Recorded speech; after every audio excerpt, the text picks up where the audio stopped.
Hello ဟုတ်ကဲ့ကျွန်တော်ဒီခန်းလေးမှာ auto projection ပေါ့နော် automatic UV mapping လေးကိုဘယ်လိုလုပ်ရမလဲဆိုတာပြမယ်ပေါ့နော်အဲ့ဒီအတွက်ကကျွန်တော်တို့ကမလိုအပ်တဲ့ဟာတွေကိုဖျက်လိုက်မယ်ပေါ့နော် UV editing နဲ့ကိုသွားမယ် shape a mask ကျွန်တော် sphere လေးရင်ထည့်ကြည့်မယ်ပေါ့နော်ဒီ sphere လေးကိုကျွန်တော်တို့ကတက်ကိုခေါက်လိုက်ရင်ဒီမှာသူ auto UV ပေါ့နော် UV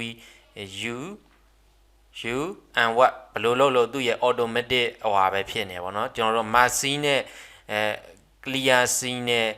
ကျွန်တော်တို့လုပ်ခဲ့တာတွေmask scene control E ဆိုရင်လည်းအတူတူပဲပေါ့နော် control E mask scene နဲ့ clear scene ကိုရှေ့ပိုင်းမှာမပြခဲ့လောက် clear scene ဆိုတာ mask scene ကိုဟိုကတ်ကြီးနဲ့ညက်ပြီးတော့ကျွန်တော်တို့ကပြန်ပြီးတော့နှုတ်တယ်လို့ပေါ့နော်ဥပမာဒီကောင်ပေါ့ဒီ order ပေါ့နော်order လေးဖိပြီးတော့ဒီကောင်ကို control E masking လုပ်လိုက်မယ်ဒီနေရာလေးမှာ A U and what ပေါ့နော်ဒါဆိုရင်အပြန်လေးနှစ်ခုရပြီပေါ့ဒီနေရာမှာကျွန်တော်ကဒီပေါ့နော်3D ကသာဖြစ်နေဒီကောင်လေးကို control E clear scene ဆိုရင် control A ပေါ့နော် U and what လုပ်လိုက်ရင်ဒီမှာစက်နေသေးတယ်ပေါ့နော်အဲ့နဲ့ကျွန်တော်နှိပ်ကြည့်မယ်ကြည့်လားဒီနေရာလေးမှာ G တွေ့လားဆက်ကလေးသူကလုံးဝပြတ်ထွက်မသွားဘူးပေါ့နော်အဲ့လိုလေးပြန်ပြီးတော့ကက်ကြီးနဲ့ညက်တာကိုခြံခဲလို့ရတာလေးပါဒါရော control Z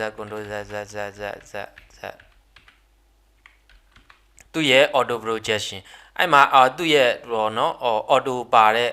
original ပါတဲ့ UV ပေါ့အဲ့ဒါကိုကျွန်တော်တို့ကU ပေါ့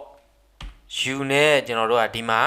Tube projection ရယ် cylinder projection ရယ် sphere projection ရယ်ဆိုပြီးတော့ auto လေး3ခုရှိတယ်ပေါ့နော်ပြီးရင် smart UV project ရယ် auto ပဲသူလည်း3ခုပြီးရင်ဒီကောင်ကတော့ manual လိုက်လွာတာပေါ့နော် project from view ရယ်ပေါ့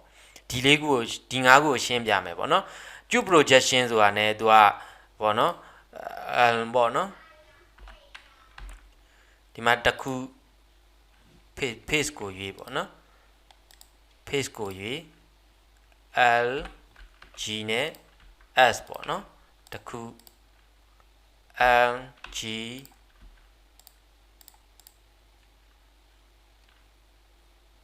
L the နှစ်ခုပဲ꿰သွားတာเนาะ tube projection နှစ်ခုပဲ꿰သွားတာဒီက tube projection ဆိုတာကတော့ကျွန်တော် tube အတိုင်းပဲဟိုပေါ့နော်3D tube အတိုင်းပဲပေါ့အထက်ရဲ့ဘေးရဲ့ဘာရဲ့ဘေးလေးတိုင်းကနေမြင်ရတဲ့ပုံသဏ္ဍာန်လေးကျွန်တော်ရှင်းမပြတတ်ဘူးဗျာအဓိကကတော့သူက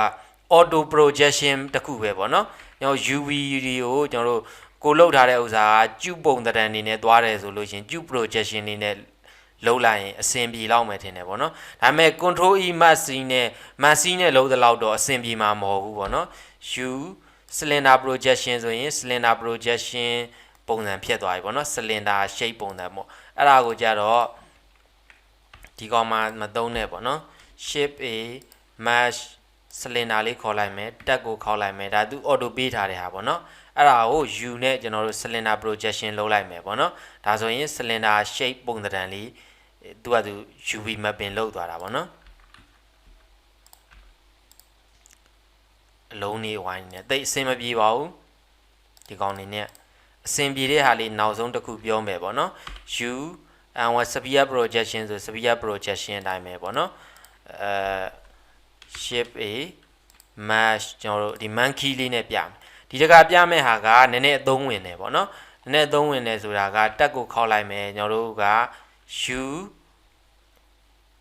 အားလုံးဆက်လက်ပေး project from view ဆိုရင်ဒီမှာကျွန်တော်တို့ဒီကြည့်နေတဲ့အတိုင်းသူကခွဲပြစ်တာပေါ့နော်ကိုမြင်နေရတဲ့အတိုင်း UV map ကိုလုတ်ပြစ်တာပေါ့အဲ့တော့ကျွန်တော်တို့ကပထမဦးဆုံးကျွန်တော်တို့ဒီမျက်လုံးလေးကိုပေါ့နော် L လေးနဲ့ U and what ဒါဆိုမျက်လုံးလေးနှလုံးရပြီစကေးလေးနဲ့ R90 ထိကလေးဒီနားလေးမှာထားလိုက်မယ်မျက်လုံးလေးဖြတ်ပြီးသွားမျက်လုံးလေးဖြတ်ပြီးသွားဆိုမျက်နှာလေးဖြတ်မယ်ပေါ့နော်မျက်နှာလေးဖြတ်ဖို့အတွက်မျက်နှာလေးကို order ပြီးဆက်လက်ပေးလိုက်ပေါ့နော်ပေးပြီးတော့ H ကိုနှိပ်လိုက်ပေါ့ keyboard ကနေ H ကိုနှိပ်လိုက်ပြီးရင် M ကိုနှိပ်မယ်ဒီကောင်လေးကိုဆက်လက်ပေးပြီးရင် order H ကိုနှိပ်လိုက်ရင်ကျွန်တော်တို့ဒီမျက်နှာပြင်လေးပေါ်လာပြီပေါ့နော် front view ပေါ့သူကတော့ front view လေး လုံးမှာဖြစ်တဲ့အတွက်ဒီ front view လေးကို u project front view front view လေးတိုင်ရပြီပေါ့နော်ဒီကမျက်နှာလေးဒါဆိုရင်ကျွန်တော်တို့ကမျက်နှာလေးကြီးစေးချယ်မယ်မျက်လုံးလေးကြီးစေးချယ်မယ်ဆိုတော့အဆင်ပြေသွားပြီနောက်ထပ်ကျွန်တော်တို့နောက်ပိုင်းလေးပေါ့နော်နောက်ပိုင်းလေးလေကျွန်တော်တို့ကဒီကောင်လေးနဲ့ဒီနရွယ်ကလေးကဒီတိုင်းလေးလာမယ်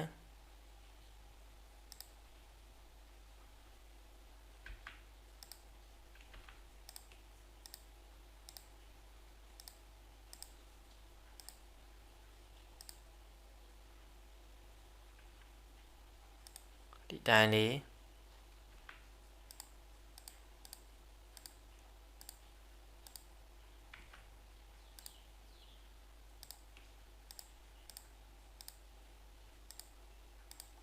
ဒါဆိုရင်ကျွန်တော်တို့ဒါနောက်ကျောလေးပေါ့နော်ဒီနောက်ကျောလေးကိုဖြန့်ချခြင်းနဲ့ဆို u project from view ဒါဆိုရင်ကျွန်တော်တို့က n လေးနဲ့ g ဒီကောင်လေးကိုကြတော့အားလုံး a ဆက်လက်ပေးလိုက်ရင်ဘယ်နှထားမလဲပေါ့နော်ဒီကောင်လေးက l g လေးနဲ့ဒါလေးကနောက်ကျောလေးပေါ့နော်ဘာလို့ဒီကောင်ပါမလာတာတော့ဆိုတော့ face ကိုရွေးထားတာပဲ face ကိုရွေးထားတယ် l g ရတယ်ဒါလေးကမျက်နှာလေး l gဒီကောင်လေးရဲ့မျက်လုံးလေးဒီကောင်လေးကတော့ကြံတဲ့အစိပ်ပိုင်းပေါ့နော်ကြံတဲ့အစိပ်ပိုင်းနေဒါဆိုကျွန်တော်တို့ကဒီနောက်ဟာလေးလည်းဆေးချဲလို့ရပြီရှေ့တက်လေးလည်းဆေးချဲလို့ရပြီပေါ့နော်အဲ့လိုမျိုးလေးတွေအသုံးဝင်တယ်နောက်ဆုံးတစ်ခုကျွန်တော်တို့တော်တော်အသုံးဝင်တယ်ပေါ့နော်တော်တော်အသုံးဝင်တဲ့တူလေးတစ်ခုရှိသေးတယ်အဲ့ကောင်လေးကcontrol Z ပြန်ခေါ်လိုက်မယ်ပေါ့နော် tab u smart uv project ပေါ့နော်auto သူကသူအစိပ်ပိုင်းနေ auto ကွဲသွားတာပေါ့နော်ဒီမြောက်ကောင်းနေ organic တွေမှာတော့အဆင်မပြေဘူးကျွန်တော်တို့ကြောက်တုံးကြောက်ခဲတွေကိုကြိုက်တဲ့ shape တွေပေါ့နော် shape တွေဥပမာ mesh sphere ပေါ့နော် sphere လေးကိုကျွန်တော်တို့ဟိုဟာလေးနဲ့ပေါ့နော်seclude pt နဲ့မှာဝင်ပြီးတော့ကျွန်တော်တို့ dino ဘိုလေးဖွင့်လိုက်မယ်ပေါ့နော်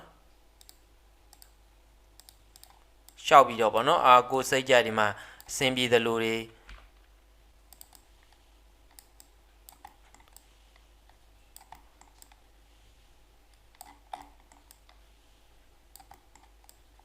ရှောက်ဆွဲကြည့်ပေါ့နော်ရှောက်ဆွဲလိုက်ဒါလေးတွေကလိုက်လို့ဖို့မဟုတ်နားလဲဖို့လိုအပ်တာပေါ့နော်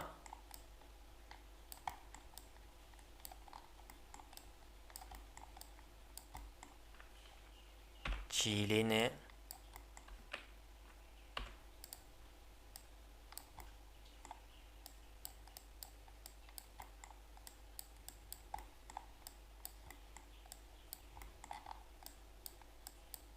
โอเคကျွန်တော်ဒါမျိုးကိုကျွန်တော်တို့ဘယ်လိုမတ်စီးလုပ်ပြီးတော့ဘယ်လိုလုပ်မလဲပေါ့နော်ဒါမျိုးဆိုရင်ကျွန်တော်တို့ကလိုက်လုပ်လို့အဆင်မပြေဘူးပေါ့နော်လိုက်ပြီးတော့ကျွန်တော်တို့ UV ခွဲဖို့အဆင်မပြေဘူး 2D ဖြန့်ဖို့ပေါ့အဆင်မပြေဘူးအဲ့တော့ကျွန်တော်တို့က UO နဲ့ Smart UV project ဆိုပြီးတော့ကျွန်တော်တို့ down နေသတ်မှတ်ပြီးတော့ပေါ့နော် angle limit လေးတွေသတ်မှတ်ပြီးတော့ကျွန်တော်တို့က okay နှိပ်လိုက်လို့ရှိရင်သူ့ဘာသာသူဒီမှာ auto ဖြတ်သွားတယ်ပေါ့နော် auto သူ့ဘာသူ projection လုပ်သွားတယ် down လေးတွေကိုဥပမာ u ပေါ့smart s u ပြီးကန်ဒီမှာအမှတ်ရ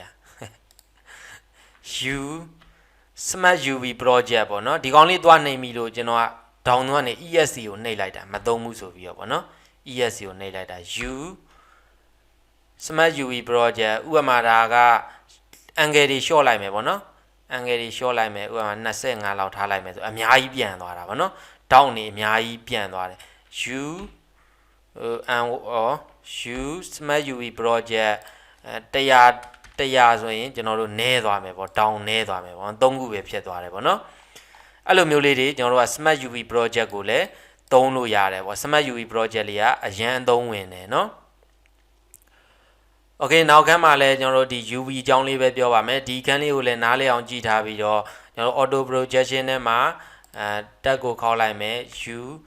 အသုံးများတာတော့ smart UV project နဲ့ project from view လေးကိုအသုံးနည်းနည်းများတယ်ပေါ့နော်ဟိုကောင်တွေကတော့သုံးတာကိုကျွန်တော်သိမတွေ့ဘူးပေါ့နော်သိလည်းမသုံးပြဘူးပေါ့โอเคပါ